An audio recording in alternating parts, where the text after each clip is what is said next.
मेरे प्रिय भाई और बहनों, आज हम एक बहुत ही व्यावहारिक विषय पर मनन चिंतन करेंगे और वो विषय है प्रलोभन, परीक्षा, टेम्पटेशन।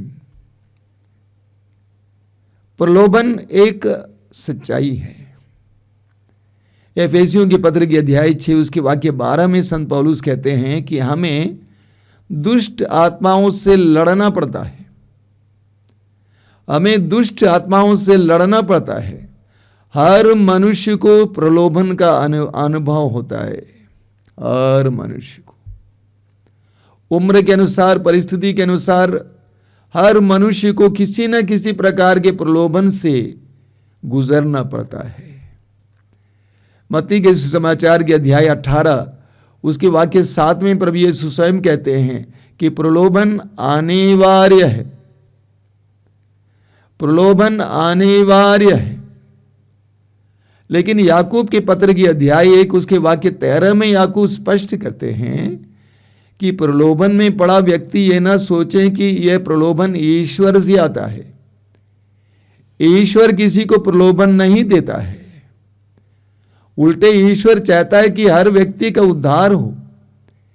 पहला तिमोथी अध्याय 2 उसके वाक्य 4 में संत पौलुस कहते हैं कि ईश्वर चाहता है कि हर व्यक्ति मुक्ति प्राप्त करें और सत्य को पहचान जाए। स्तोत्रकार कहता है कि एक पापी के मृत्यु से ईश्वर को भी दुख होता है। तो ईश्वर हमारा विनाश नहीं चाहता है। प्रलोभन देता कौन है, इसके बारे में पेतरुस के पहले पत्र के अध्याय 5 वाक्य 8 में पेतरुस कहते हैं, आप संयम रखें, जागते रहें। आपका शत्रु शैतान दहाड़ते सिंह की तरह विचरता है, ढूंढते रहता है कि किसे फाड़ खाए। शैतान हर मनुष्य को प्रलोभन में डालने के लिए प्रयास करते रहता है। हर मनुष्य को प्रलोभन में डालने के लिए प्रयास करते रहता है। देखिए, हम मनुष्य हैं, हम कमजोर हैं, हमारे अंदर कई प्रकार की दुर्बलताएं हैं। ये कमजोरियां कौन जानता है? सबसे पहले हम स्वयं जानते हैं। हम जानते हैं कि हमारी क्या कमजोरी है। ईश्वर भी जानता है कि हमारी क्या कमजोरी है। शायद हमारे साथ रहने वाले लोग भी जानते होंगे हमारी क्या कमजोरी है। एक चौथा व्यक्ति है जो हमारी कमजोरियों को जानता है। मालूम कौन है वो? शैतान जानता है। ईश्वर आपकी कमजोरी को जानता है, साथ ही साथ शैतान को भी आपकी कमजोरी के बारे में मालूम है। बाइबल कहती है, वचन कहता है कि शैतान को वचन भी मालूम है। जब प्रभु यीशु का प्रलोभन लिया गया, परीक्षा ली गई, उस समय शैतान ने स्वयं बाइबल से वचन उद्धृत किया, यानी शैतान को बाइबल मालूम है। प्रभु यीशु जहां कहीं भी जाते थे, अवधूत, दुष्टात्माएं, शैतान यीशु को पहचान लेता था। उसको मालूम है कि हमारी क्या कमजोरियां हैं और हमारा कमजोर पक्ष क्या है। और जानते हैं, शैतान उस कमजोर पक्ष पर ही प्रहार करता है, मारता है। वो हमारी कमजोरी को जानता है और वहीं मारता है जहां पे हम कमजोर हैं। 2-3 उदाहरण मैं आपको देता हूं। खेलकूद का उदाहरण लीजिए। फुटबॉल का गेम हो रहा है। जब फुटबॉल का गेम हो रहा है, एक टीम दूसरे टीम की कमजोरी को देखने का प्रयास करता है। ये परखने का प्रयास करता है कि उस टीम की क्या कमजोरी है। दाएं कमजोर है, बाएं कमजोर है, सेंटर कमजोर है, बैक कमजोर है। टीम इसका पता लगाता है और उस कमजोर पक्ष को ही वो इस्तेमाल करता है। उस कमजोरी के जरिए वो जीतता है। आपने बॉक्सिंग देखा है। बॉक्सिंग में बॉक्सिंग करने वाले एक दूसरे की कमजोरी देखने का प्रयास करता है। कौन सा पक्ष कमजोर है? दाएं पक्ष कमजोर है, बाएं पक्ष कमजोर है, नीचे कमजोर है, ऊपर कमजोर है, स्पीड में कमजोरी है। बॉक्सिंग करने वाला उस व्यक्ति को वही मारेगा जहां पे उसकी कमजोरी है। जब लड़ाई होती है, युद्ध होता है, एक देश दूसरे देश के से युद्ध करता है, देश ये पता लगाने का प्रयास करता है, सेना ये पता लगाने का प्रयास करती है कि कौन सी जगह कमजोर है। जिस जगह पे कमजोरी है, जहां पर सेना कम है, उस जगह से होकर वे अंदर प्रवेश करते हैं। उसी तरह शैतान भी हमारे साथ करता है। वो जानता है कि हमारी कमजोरी क्या है और उस कमजोर पक्ष को ही वो मारता है, वहीं वो प्रहार करता है। हमारी कमजोरियां क्या हैं? एक एक उदाहरण मैं लेना चाहता हूं, इसीलिए मैंने कहा व्यावहारिक विषय पर हम मनन करेंगे। किसी की कमजोरी उसका क्रोध है, वो स्वभाव से क्रोधी है, छोटी छोटी बातों के लिए चिढ़ जाता है, गुस्सा करता है, क्षमा नहीं कर पाता है। शैतान उसकी इस कमजोरी को जानता है, इसीलिए उसको उकसाने के लिए परिस्थितियां उत्पन्न करता है, उसको भिड़ाने के लिए लोगों को भेजता है। ऐसी बातें बोली जाती हैं कि उसके अंदर क्रोध आ जाए, वो बरगला जाए, वो चिल्लाएं, चीखे, गाली दें, मारें, पीटें, सब कुछ बर्बाद करें। शैतान ये करता है, उसकी कमजोरी का फायदा उठाता है, कमजोर पक्ष को मारता है। दूसरा उदाहरण लेंगे। दूसरा व्यक्ति है जिसके अंदर धन के प्रति मोह है, लालच है। उसके दिमाग में हमेशा वही रहता है, पैसा पैसा पैसा। धन के प्रति उसके अंदर इतना ज्यादा लालच है, इतना मोह है कि वो धन कमाने के बारे में ही सोचते रहता, सपना देखता है। शैतान उसको सपना दिखाते रहता है, उसको सपना दिखाते रहता है, उसके पास लुभाने वाली बातें लाता है। ऐसे करोगे तो तुमको बहुत पैसा मिलेगा, इस बिजनेस को छोड़कर वो बिजनेस शुरू करोगे, बहुत पैसा मिलेगा। लुभाने वाली बातें लाता है। आज के जमाने में आप जानते हैं, नेट के द्वारा बहुत सारे लोग लुभाए जाते हैं। मैं ऐसे कई लोगों को जानता हूं जो इसमें फंस गए हैं। अच्छे खासे लोग फंस गए हैं। नेट में मैसेज आता है कि मैं आपके काम से बहुत संतुष्ट हूं, हम आपके काम को जानते हैं, हम आपकी मदद करना चाहते हैं, हम आपको इतने करोड़ रुपए देना चाहते हैं, आप हमसे संपर्क में रहिए। और लोग संपर्क में रहते हैं। धीरे धीरे उसका बैंक अकाउंट मांगा जाता है और उससे कहा जाता है कि आप इतना लाख रुपए बैंक में डालिए, आपके पैसे को हम रिलीज करना चाहते हैं। एक जाल है। ऐसे में हजारों हजारों लोग फंसे हैं। हमारे साथ काम करने वाले एक भाई की सास, उन्होंने जिंदगी भर जितना कमाया था सारा पैसा चला गया इसी तरह। लुभाने वाली बातें बोली जाती हैं नेट के द्वारा और पैसा ऐंठा जाता है, पैसा लिया जाता है, उसके बाद वे गायब हो जाते हैं। उनका कोई पता नहीं चलता है कि वो कहां के हैं, कौन हैं। पैसे के लालच में आकर इंसान इसी तरह करता है। एक साधारण सी नारी है, वो घरों में बर्तन मांज कर जीती है। कई जगह पर काम करने से उसने कुछ पैसा कमाया था, करीब 40,000 रुपये उसने बैंक में जमा किया था। जिस जगह पे वो काम कर रही है वहां की मालकिन ने पूछा तुम्हारे पास कुछ पैसा है? उसने कहा 40,000 रुपये बैंक में है। उसने कहा दे दो, मैं इसको तिगुना करके 1 महीने में दे दूंगी। उसने दे दिया, आज तक उसको पैसा वापस नहीं मिला है। लोग कहते हैं बेचारा, बेचारा नहीं है, लालची। तो पैसे के प्रति मोह उत्पन्न करने वाले लोग आएंगे, ऐसी बातें आएंगी, बेईमानी करने के लिए आसान तरीके बताए जाएंगे, चोरी करने के लिए आसान तरीके बताए जाएंगे। शैतान उस व्यक्ति को उस लालच में डुबाना चाहेगा, फंसाना चाहेगा, बर्बाद करना चाहेगा। शैतान हमारे कमजोर पक्ष को जानता है। किसी के अंदर वह लालच होगा, धन के प्रति मोह होगा। किसी और के अंदर लैंगिकता उसकी कमजोरी है, सेक्स या लैंगिकता उसकी कमजोरी है।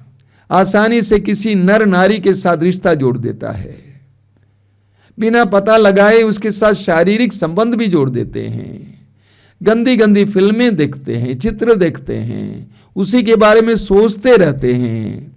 शैतान ऐसे लोगों को गुदगुदाने वाली बातें लाएगा, ऐसे लोगों को गुदगुदाने वाले लोगों को भेजेगा जो उसके चारों ओर चक्कर काटता रहेगा। पुराने विधान में हम पढ़ते हैं न्यायकर्ताओं के ग्रंथ में सैमसन के बारे में। सैमसन के अंदर पवित्र आत्मा का सामर्थ्य था, वो शक्ति शारीरिक शक्ति के रूप में प्रकट होती थी, लेकिन कैसे फिलिस्तियों ने उसकी शक्ति को छीन लिया।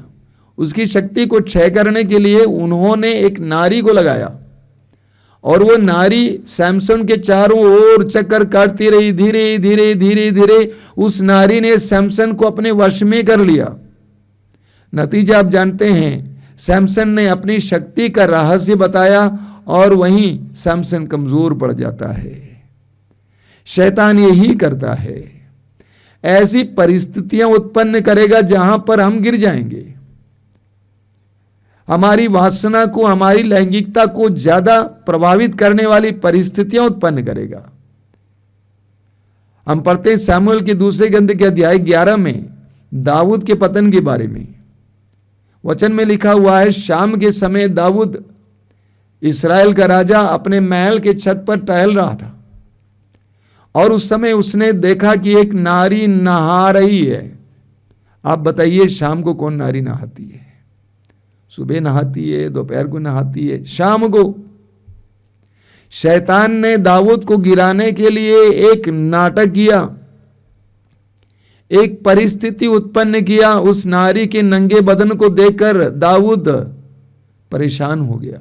उसके साथ रमण करने, सेक्स करने का उसके अंदर मोह आया, इच्छा आई। उसने ऐसा ही किया और उसके द्वारा दाऊद और उसके परिवार का पतन होता है। शैतान हमारी कमजोरी को जानता है, उसके अनुसार परिस्थितियां उत्पन्न करता है। मोबाइल में ऐसे चित्र और ऐसी फिल्में भेज देगा, खोलते ही वही आ जाएगा, बिना ढूंढे आपको मिल जाएगा, क्योंकि वो आपके पक्ष को, कमजोर पक्ष को जानता है। इसी तरह ऐसी बातचीत लोग करने लगेंगे। अचानक फोन कॉल आ जाएगा किसी का, इसी तरह की बातें करने लगेगी या करने लगेगा कि आप धीरे से उसके वश में हो जाएंगे। शैतान हमारी कमजोरी जानता है, वो जानता है कि यह लैंगिक पक्ष में कमजोर है, इसके अंदर बहुत ज्यादा वासना है और उसके जरिए उसको बर्बाद करने के लिए शैतान प्रयास करेगा। अगली दुर्बलता है पेटूपन, भोजन पर बहुत ज्यादा जोर। कई लोग होते हैं बहुत ज्यादा पेटू होते हैं, खाने वाले, खाना खाना खाना खाना, जहां भी जब भी खाना मिले खा जाएंगे, खाने पर जोर देते हैं। शैतान उसके लिए भी प्रबंध करेगा। पार्टी पर पार्टी आ जाएगी, दावत पर दावत आ जाएगा, निमंत्रण पर निमंत्रण आ जाएगा, उसको खाने पीने में लगा देगा। उसका आध्यात्मिक जीवन बिगड़ जाएगा, उसका पारिवारिक जीवन बिगड़ जाएगा, सामाजिक जीवन बिगड़ जाएगा, उसकी पढ़ाई, अन्य बातें बिगड़ जाएंगी। वो तो खाने पीने में लगा हुआ है, उसके लिए शैतान प्रबंध करेगा। कुछ लोग नशे के गुलाम हैं, शैतान उसके लिए भी प्रबंध करेगा। ऐसे लोगों को भेजेगा जो आसानी से उसको नशा दे दें। कहते हैं नशा खाने वालों की एक ही बिरादरी होती है, वहां पे मुफ्त में बहुत दिया जाता है। बोलते हैं आ लो, आ जाओ, पी जाओ, बिना पैसे के भी आपको नशा मिल जाता है। तो शैतान ऐसे लोगों का प्रबंध करेगा, ऐसी जगहों का प्रबंध करेगा। नशेड़ी इंसान, शराबी इंसान जहां भी जाए, पहली बार पहुंच जाए, तुरंत उसकी नजरें शराब की दुकान पर पड़ेगी, वो दुकानें एकदम हाईलाइट हो जाएंगी। शैतान ये करता है, वो हमारी कमजोरी के अनुसार हमें मारता है। कुछ लोगों की कमजोरी है कपड़ा, फैशन। बहुत सारे लोग ऐसे हैं, हर रोज नए कपड़ा पहनना चाहते हैं, अच्छे अच्छे कपड़ा पहनना चाहते हैं, फैशन के कपड़ा पहनना चाहते हैं। और शैतान उनको भी गुदगुदाने वाली बातें ले आएगा, नए नए फैशन दिखाएगा। किसी भी शहर में जाएंगे तुरंत फैशन की चीजें, कपड़े दिखाई देंगे। शैतान उसको उकसाने के लिए, उसको मोहित करने के लिए प्रयास करेगा ताकि उसी में उसकी जिंदगी गुजर जाए, सारा पैसा उसी में बर्बाद हो जाए। अच्छा खासा काम कर सकता था, लोगों की सेवा कर सकता था, लेकिन फैशन में, कपड़े में उसका सारा पैसा जा रहा है, उस पर उसका ध्यान जा रहा है। पढ़ाई कमजोर हो जाती है, अन्य बातें कमजोर हो जाती हैं, सारा फैशन पर उसका मन लगा देता है। शैतान ऐसा करता है। किसी का कमजोर पक्ष आलस्य हो सकता है। आलस्य, सोना चाहता है, हमेशा नींद आती है, कुछ करने की इच्छा नहीं होती है। शैतान उसके अंदर ऐसा मनोभाव, ऐसे फीलिंग्स, ऐसा विकार लाएगा कि उसको लगेगा कि मैं बीमार हूं। उसके मुंह से हमेशा आपको सुनने को मिला, मुझे बीमार बीमार सा लगता है, बीमार बीमार सा लगता है, बड़ी कमजोरी लगती है। कमजोर नहीं है लेकिन लगती है। शैतान उसको इस तरह कमजोर महसूस करने देता है। आलस्य में आकर वो अपना काम टाल देता है, आज नहीं कल करेंगे। शैतान रोज इसी तरह कल कल कल करने के लिए उसको मजबूर करेगा। कोई ना कोई कारण बता देगा कि कल क्यों करें, आज क्यों करना है। जो आज करना चाहिए था आज ही करना चाहिए था, लेकिन नहीं करेगा, कल करेंगे। कल सोचेगा आज अच्छा दिन नहीं है, कल करेंगे। टालने की प्रवृत्ति लाता है। जिसके अंदर आलस्य है, शैतान उसको उसी जगह पर मारता है। इस तरह उसकी जिंदगी बर्बाद हो जाती है। कितने ऐसे लोगों से मैं मिला हूं। कल ही एक दंपति मेरे पास आए थे। उनका कहना है कि उनके भाई और उनकी पत्नी को, दोनों को सरकारी नौकरी मिली है। भाई नौकरी पे जाना ही नहीं चाहता, हेडमास्टर है, जाना ही नहीं चाहता। उसके अंदर आलस्य भर दिया शैतान ने, और ज्यादा उसको नशा भी खिलाए पिला दिया। उसको आलस्य से ही मारने का प्रयास करेगा शैतान। कुछ लोगों की कमजोरी मजाक करना है। जिंदगी को उन्होंने मजाक में लिया है।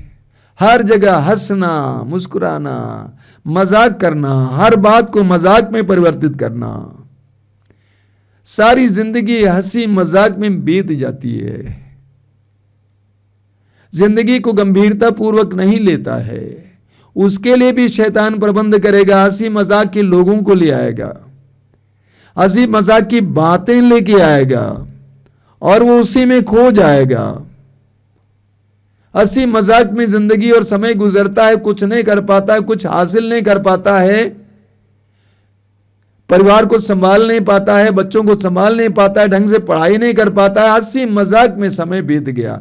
शैतान उसको हंसी मजाक कराने वाले लोगों से मिलवाएगा। ऐसी परिस्थितियां उत्पन्न करेगा कि वो हंसी मजाक में ही अपने आप को बर्बाद करेगा। शैतान यही चाहता है। तो शैतान हमारे कमजोर पक्ष को जानता है और वहीं हमें मारता है। वो हमारे मजबूत पक्ष को भी जानता है।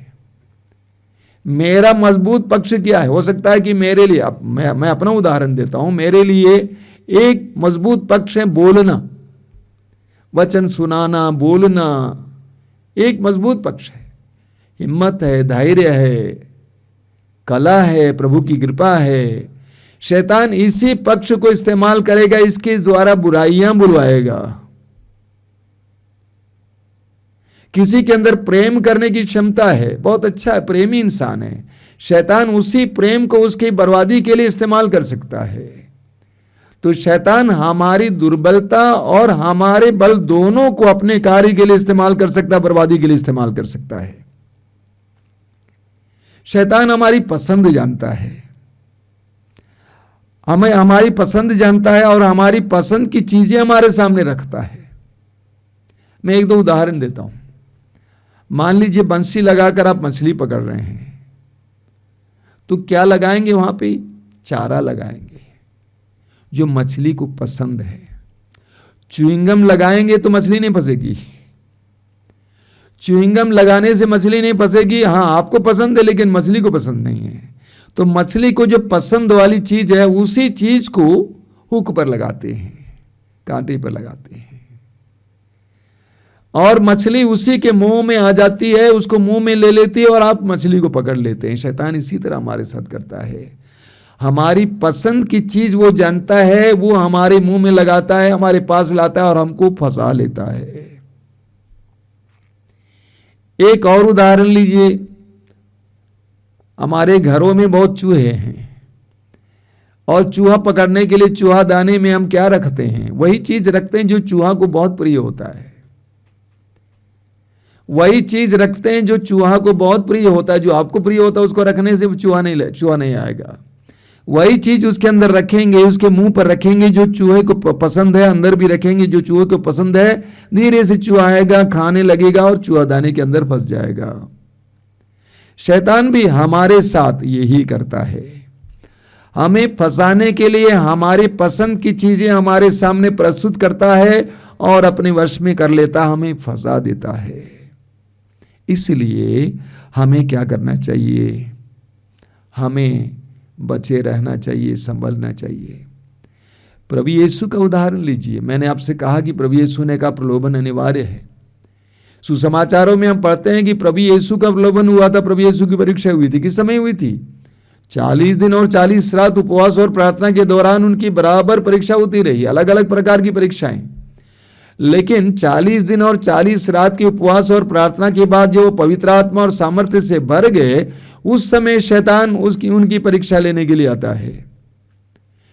3 प्रकार की परीक्षाएं वहां पे बताई गई हैं। पहली परीक्षा क्या है? शैतान जानता था कि प्रभु यीशु बहुत भूखे थे।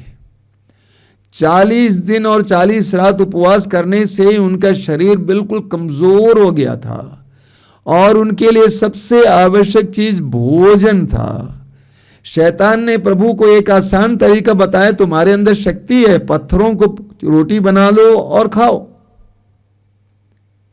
शैतान ने प्रभु को ये इशारा किया कि तुम्हारे अंदर जो शक्ति है वो अपने इच्छा की पूर्ति के लिए, इस समय की आवश्यकता की पूर्ति के लिए इस्तेमाल करो। पत्थरों को रोटी बनाओ और खा जाओ, तुम जिंदा रहोगे, सही सलामत नीचे पहुंच जाओगे पहाड़ से। पहला प्रलोभन। दूसरा प्रलोभन क्या था कि यीशु को मंदिर के चोटी तक ले गया और कहा कि इसमें यहां से कूदो, क्योंकि लिखा हुआ है कि तुम्हारे स्वर्गदूत तुम्हें बचा लेंगे, तुम्हें कुछ नहीं होगा, तुम आध्यात्मिक रूप से अभी परिपूर्ण हो, परिपक्व हो। ऊपर से कूदो, अपनी महिमा दिखाओ, बोलो मैं कौन हूं, अपनी शान दिखाओ, महिमा दिखाओ, शक्ति दिखाओ, इस तरह नाम कमाओ, यश कमाओ, लोग तुम्हें मानेंगे। तीसरा प्रलोभन क्या था? पहाड़ के ऊपर ले चलता है और कहता है कि सारा वैभव मेरा है, मेरी आराधना करो।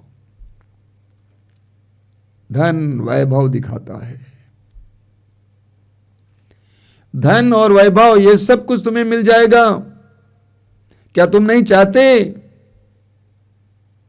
तो प्रभु यीशु को भी उकसाने का प्रयास किया, प्रभु यीशु को भी फंसाने का प्रयास किया, लेकिन प्रभु यीशु फंसे नहीं। प्रभु ने क्या कहा?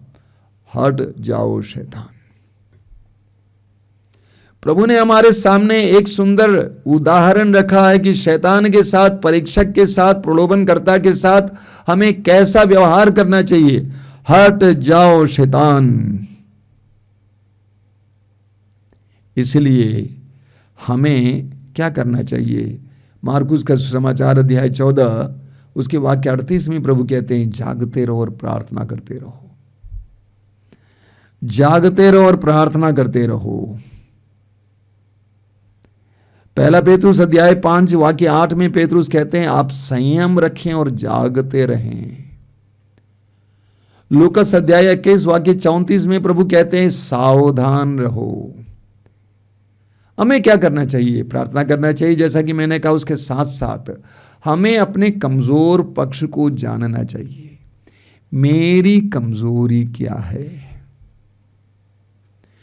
ये जानकारी, ये ज्ञान ही अपने आप में बहुत बड़ी बात है।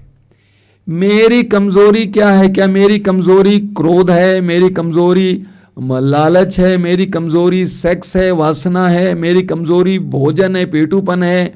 मेरी कमजोरी नशा है? मेरी कमजोरी फैशन कपड़ा है, आलस्य है, मजाक है? मेरी कमजोरी को पहचानना चाहिए और वहां पहरा बैठाना चाहिए, उस पर ध्यान देना चाहिए, ये जानना चाहिए कि उसके द्वारा मुझे गिराने वाला है। वो दहाड़ते सिंह की तरह विचरता, ढूंढते रहता है। इसीलिए मुझे मेरे कमजोर पक्ष को पहचानना है और पहरा बैठाना है, प्रभु की उपस्थिति लानी है और ध्यान देना है।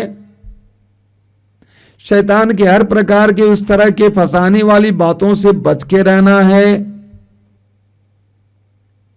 सावधानी बरतनी है। विशेष करके उस पक्ष के मामले में बहुत सावधानी बरतनी है कि आपके अंदर लैंगिकता संबंधी कमजोरी है, सावधानी बरतिए। हर कमजोरी के बारे में हमें सावधानी बरतनी होगी।